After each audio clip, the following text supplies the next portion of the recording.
One false belief people have about ghosts is that they're confined to a particular home or building and cannot get out.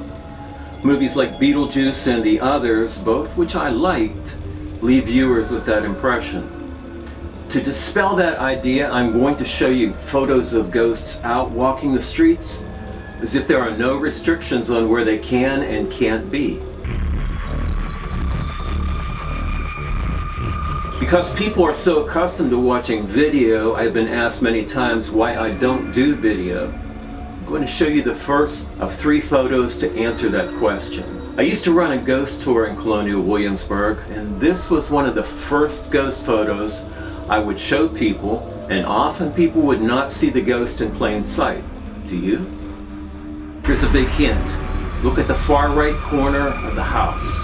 What do you see? If you saw this 18th century man, you would be right. For many people, he is a ghost hiding in plain sight. Notice there is more detail in the ghost's boots than in his face.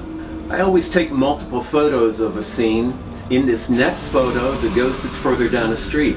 I have a white arrow pointing at him, but he is becoming invisible, and so he's hardly noticeable unless you really look for him. I also took a photo prior to the first photo you saw, and there was just a small blur that people would immediately dismiss as nothing. So only the middle of 3 photos was really worth showing. My point is that ghosts fade in and out of dimension, and that it's rare that they appear for even more than a few seconds. If I were to take videos, I would have to go frame by frame in each video. With 1 or possibly only 2 seconds, you can see the ghost. Going through multiple videos from just one outing, frame by frame, would take a lot of time. That's why I do photos. I walked up to the entrance of the Bruton Parish Church and took this first photo. Nothing. I heard the door click as I looked up from my camera and took this photo as a man rounded the corner of the church. He looked real to my eyes, but upon close inspection of this photo, you can see that he is not. So I captured what looks like one ghost leaving the church, but upon closer examination, there's more to it than that. This appears to be a large man in 18th century style shirt, but now that we have zoomed in, notice that there is a shadow person by his waist in a 20th century style hat.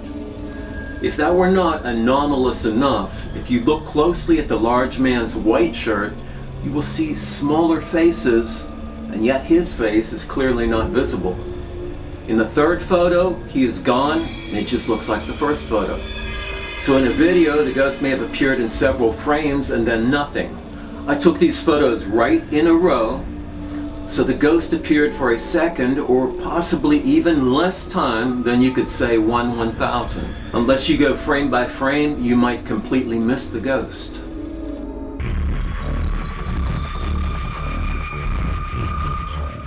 Again, I took 3 photos in a row, and you need to hear the backstory to this. It was a cold, late November night when I took this photo, and everyone had on winter coats as temperatures were in the low 30s, with a north wind that gave a wind chill effect in the 20s.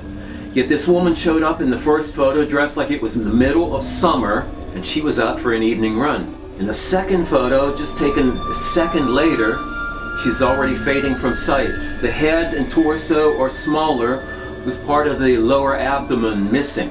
It looks like a face is appearing over her legs too. In the third photo, she's gone. Except if you look closely, you can see the blurred remnants of her legs. I took 3 photos in a row, and the woman is fully visible for about 1 second, and then she quickly fades away. How many people could concentrate on a video where the subject appears for about a second? Not many. Let's stay at the church for a couple more photos.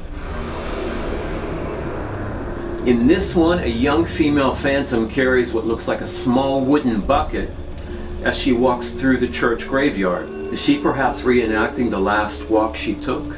Here we have a wealthy man photographed in 2 different locations, wearing an expensive wig and dressed in 18th century clothing. On the left, he's walking in front of the former William and Mary bookstore, and on the right, he is in the graveyard at the Bruton Parish Church, embracing a young woman. This photo may answer another question I am frequently asked. Do you get the same ghost in more than one photo? Perhaps you will agree with me that the 18th century man on the left is the same as the one on the right in the church graveyard.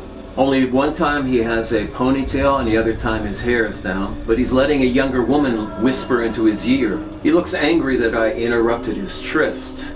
It seems that even in death, older men are pursuing younger women. This man seems to be reliving a conquest he made while alive. Perhaps that's what he considers heaven.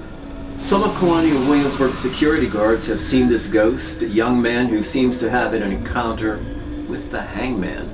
I captured this photo of a man with a broken neck in front of the William and Mary campus store, formerly the Barnes & Noble bookstore. However, former security guard Chuck Rail saw him return to his current residence, the Bruton Parish Church graveyard. Let me know if you spot him walking anywhere else. So let's look elsewhere in Colonial Williamsburg for the walking dead before we depart for parts unknown.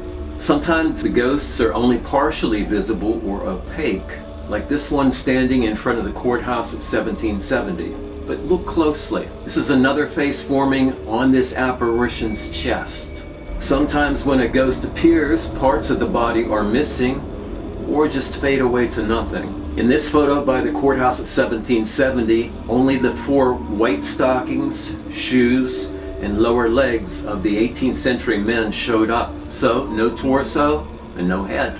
In this next photo, a whole family appears partially visible. There is a real person standing with his back to the camera on the right. You can't see his head because the pillory is in the way, but you can see his pants and left shoulder. They're much clearer. So compare how clear they are to the blurry, ephemeral ghost family. Here is what appears to be a group of 7 or 8 ghosts acting like tourists. Again, you have to look closely, as some are almost transparent, and they are walking away from the cemetery gate. It makes me wonder, do ghosts visit graveyards, perhaps looking for long-lost family or friends? What do you think?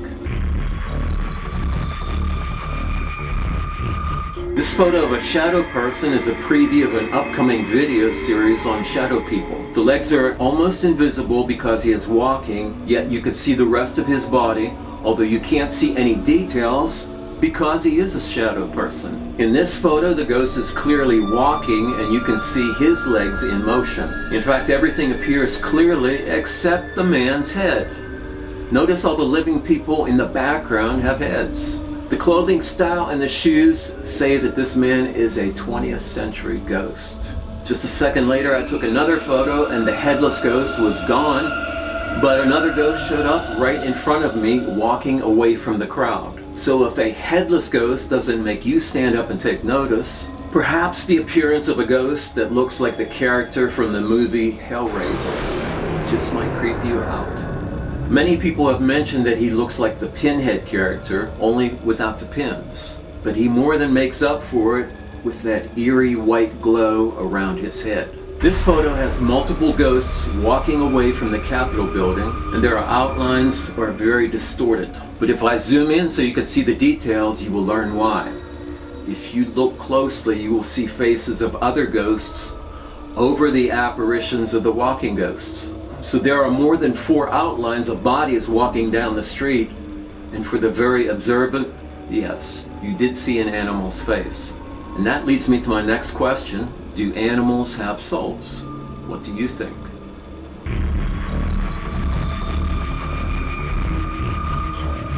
Let's just leave Colonial Williamsburg for a while so I can dispel the myth that I can only photograph ghosts there.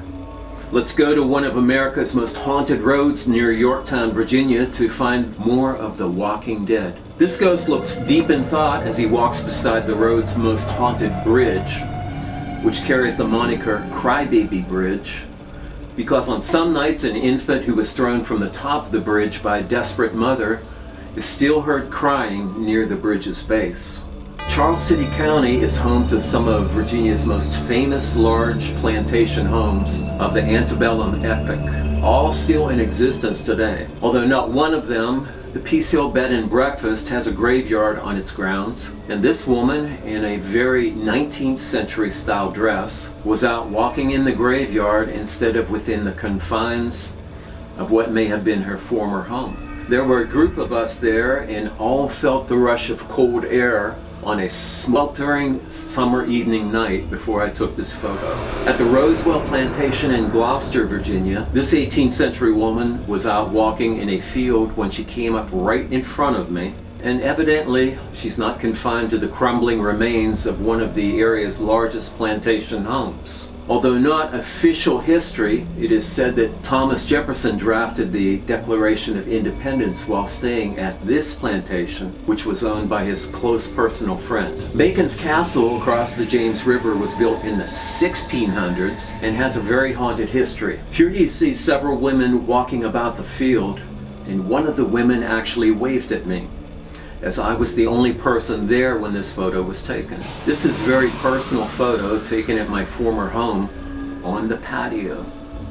The home was in a housing development built on the grounds of a former plantation. I heard footsteps in my room there at night, as well as what sounded like someone moving things. The plantation home still exists, but the family's descendants no longer live there. The owner will not live in the house because he was thrown across his father's library as a young man by what can only be described as a demonic entity. Ghosts do not have that kind of power.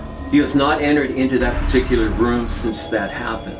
Although he has solid gray hair now, he informed me that he and all the other males in his family had red hair, and he believes the ghost in this photo is related to him. A subdivision of homes, several businesses, a church, and a golf course were all built on the land of this former plantation. I lived in one of the first homes built in that subdivision, and this ghost was out walking on my patio in broad daylight. We had a screened enclosure on that patio, and the entranceway was partially open when the photo was taken, so the ghost is partially covered by a screen door. A rather well-known restaurant in Richmond, Virginia, was originally in a building that was very haunted. They moved their business to another location in Richmond, perhaps thinking the new place had no ghosts.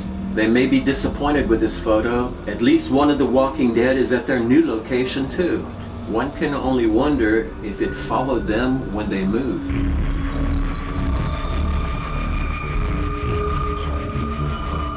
So let's head back to Colonial Williamsburg for the last few photos of the Walking Dead. And just to demonstrate that not all ghosts are from the 18th century, I'm going to go through a group of photos that demonstrate the sheer variety of ghosts walking the streets of Williamsburg. Here's a very strong-looking man in farmer's jeans. No telling how long ago he lived, but he's walking down the Duke of Gloucester Street in front of the courthouse of 1770, in some year other than the present. My question for you, do you think he sees things the way they were in his time period? Or does he see what we see today? In a place where I was expecting to capture only ghosts from the 18th century, or perhaps the mid-19th century from the Civil War Battle of Williamsburg, this is my very first capture of a modern 20th century ghost in blue jeans. She had other apparitions with her, but they were solid white with no discernible features. But they were shorter than her. Could they be her children?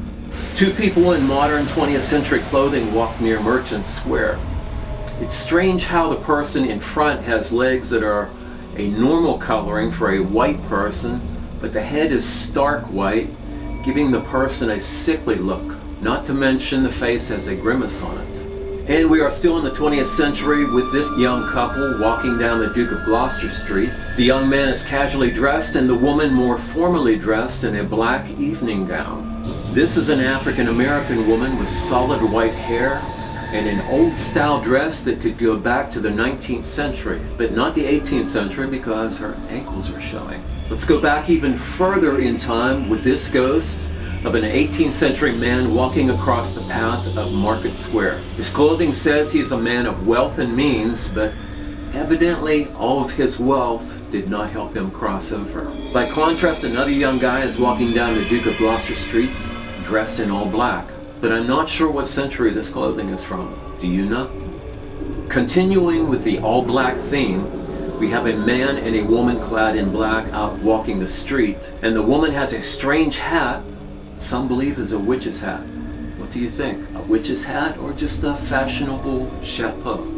Here's a man from the 20th century in a black suit and a tie, with a woman in white in front of the Capitol building. Are they out for the night on a town, or does this look like wedding attire?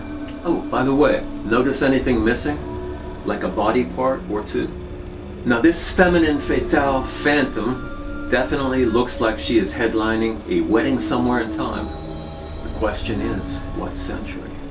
This woman looks like a character from the script of Gone with the Wind, a movie about the South during the Civil War period, a classic tale of a woman wanting what she could not have. And she was caught walking in front of an elegant 18th century mansion, the Coke Garrett house, that could have been the set for that movie. Let's jump back to the current time period to see a young woman in blue jeans and a white blouse. Notice the fragmented outline of most of her body with missing parts of her legs, feet, and hand. But she's doing something I've never seen a ghost do before. She's casting a shadow. Is this a real ghost or perhaps a glitch in our timeline? In this photo, a young ginger-haired woman was walking in Market Square when she dropped something and leaned down to pick it up. I barely see this vibrant color in any ghost photos, as you may have already noticed with the past photos of The Walking Dead.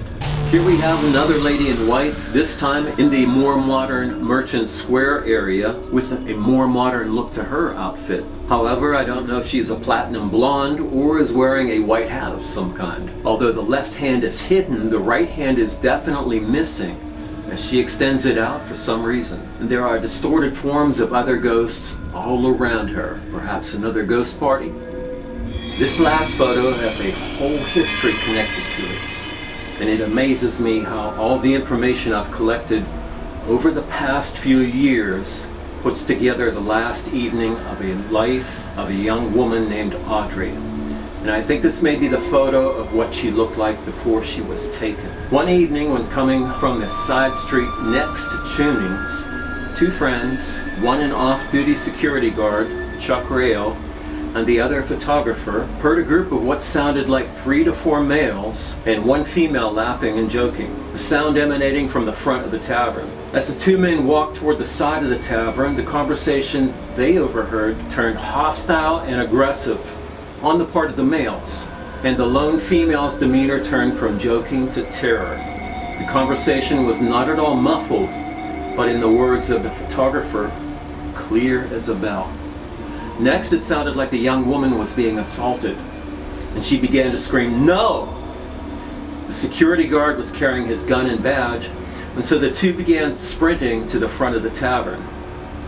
The security guard then did something he had never done before in Colonial Williamsburg.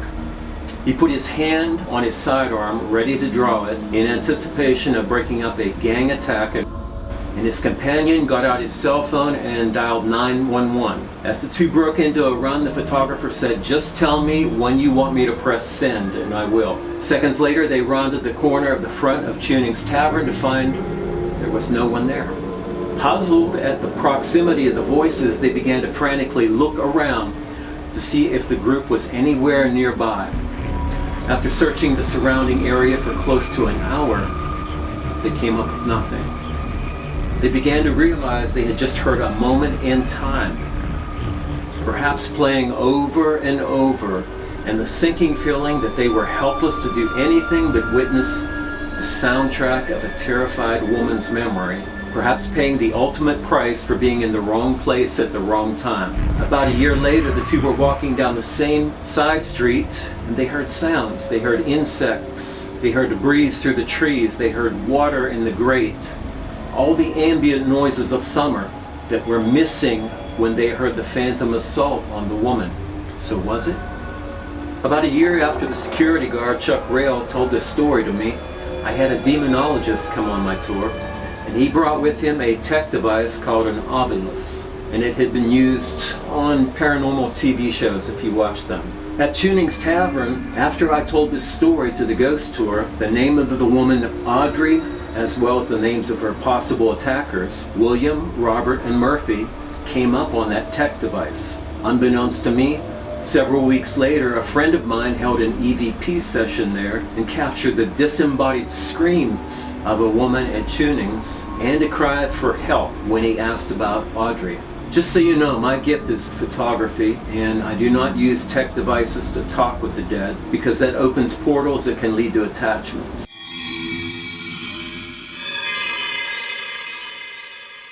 When all of this was going on, I captured a photo of a lone woman, and a couple weeks later, a lone waiter right outside the back of the tunings. It was as if this assault and murder mystery was coming together like a metaphoric puzzle, and Audrey was reaching out from behind the veil to tell her story. Now, a couple years later, while looking for some photos of tunings I had taken in the past to put into this very video, I found I had missed something. A woman inside the tavern looking right out at me while I took the photo. While traveling and giving book presentations, I have met a few psychics. One who is extremely good but wishes to remain anonymous told me the tragic history of the woman Audrey. She was walking down the Duke of Gloucester Street with two men, laughing and joking with them. Right as they came to Tuning's Tavern, one of the two men tried to kiss her, and she said, "No." He said, "But you like us. You were just laughing and joking with us." And she said, "Us? What do you think I am?" He tried to kiss her again, and that's when she screamed, and the struggle started. The two men pulled her to the side of the building, and while this happened, a waiter inside Tuning saw what was happening. He was friends with one of the two men, and he came outside, and he held Audrey down while the other two had their way with her. The two men unalived Audrey and took her body and threw it into a nearby body of water. Although the waiter did not have his way with Audrey, he never got over his role in this violent crime, and that's why his ghost is roaming the grounds of the tavern to this day. Some ghosts are earthbound because they are the victims of a violent, unsolved crime, like Audrey, while others remain because of guilt and shame, as well as fear of being judged. I don't know if telling this story will help Audrey ascend and help her soul move on from this tragedy. But if it does, then I'm happy to tell it. So Audrey, I hope your soul can rest now. Your story has been told. So there you have it, the real Walking Dead. Now you know that ghosts are not confined to one house or building. They're free to walk about. Although I have no photos of his ghost, Abraham Lincoln's apparition has been seen in 4 places, many miles apart. He's been seen at the White House in Washington, D.C., at his former home in Springfield, Illinois, at Fort Monroe in Virginia, where he witnessed the Battle of the Ironclad Ships, and sitting in the Confederate White House behind the desk of former President Jefferson Davis in Richmond, Virginia, where he journeyed to after the Confederate capital of Richmond burned down. So earthbound souls are free to move around to places that were familiar to them when they were alive in the physical sense. But who knows? Maybe some prefer to languish in one place that they cannot bring themselves to leave. Perhaps the next time you hear about the Walking Dead, you will think about these images instead of the half-rotting corpses you see on TV. These ghosts don't want to bite you. They do want your attention. Do they have it?